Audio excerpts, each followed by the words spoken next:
उमेश मिश्रा जी, दिल्ली से। कैसे? गुरुदेव, आपके चरणों में कोटि-कोटि प्रणाम।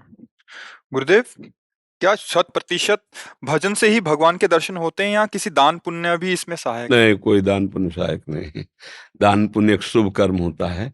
भजन की प्राप्ति से, भजन करने से ही भगवान की प्राप्ति होती है। किसका प्रश्न है? हाँ, भगवान ने कहा अनन्य चेता सततम यो माम स्मृति नित्यसा तस्याहम सुलभा पार्थ है नित्य युक्त योगिना। भगवान ने स्वयं कहा है जो मेरा अनन्य चिंतन करता है, अनन्य चिंतन भजन ही कहते हैं, जो मेरे से युक्त होकर मेरा अनन्य चिंतन करता है उसके लिए मैं सुलभ हो जाता हूँ।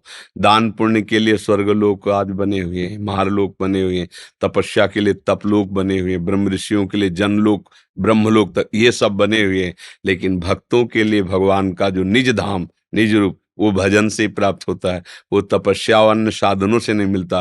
फिर दान पुण्य तो बहुत छोटी बात है। दान पुण्य भरोसे लायक चीज नहीं है। जैसे महाराज नृग ने बहुत दान किया, भागवत में वर्णन है, बड़े अद्वितीय दानी, लाखों गौवें रोज दान करते थे, ब्राह्मणों को घर नगर सब दान करते, खूब ऐश्वर्य था, चक्रवर्ती सम्राट थे। एक गलती हो गई, किसी ऐसे ब्राह्मण की गाय जो कभी दान नहीं लेते थे, उनकी गाय उनकी गौशाला में चली गई। अब चक्रवर्ती राजा गौशाला में थोड़ी बैठा कि उसको पता है किसकी गाय है क्या। जब गौ सुबह दान के लिए और नित्य सुबह दान करते थे, तो वो गाय उन गायों के साथ एक ब्राह्मण को दान कर दी। वो ब्राह्मण लिए जा रहा था, तो आगे वो ब्राह्मण गाय ढूंढ रहा था जिस जो कभी दान नहीं लेता था, उसी की गाय खो गई।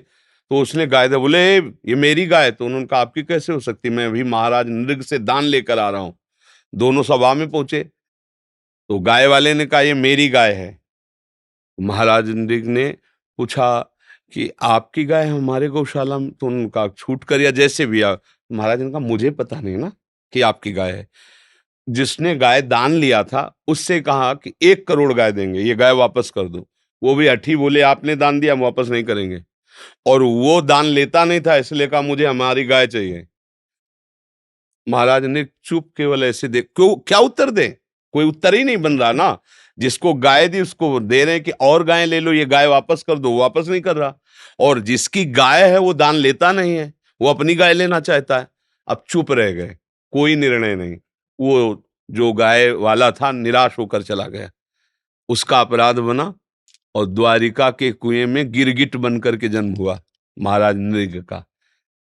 पर यह है कि भगवान बड़े कृपालु हैं, देखा था कोई अपराध नहीं है, पर ऐसी गति को प्राप्त हुआ।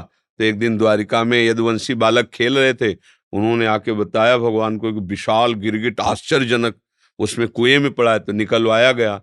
जो ही भगवान की दृष्टि पड़ी तो उनके अपराध नष्ट हुए और वो भगवत स्वरूप होकर के। तो उनका तुम कौन हो, तो बताया सबको कि मैं महाराज नृग हूं, मेरे से इतना अपराध बन गया था तो गिरगिट बनना पड़ा।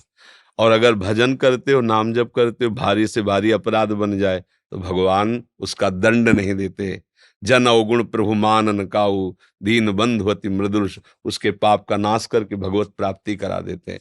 तो हमें तो ऐसा शास्त्रों में भी कि दान पुण्य शुभ से सुख की वृद्धि होती है, लौकिक सुख की। पाप अधर्म से दुख की वृद्धि होती है। लेकिन ना पुण्य और ना पाप ऐसा भगवत प्राप्त होता है।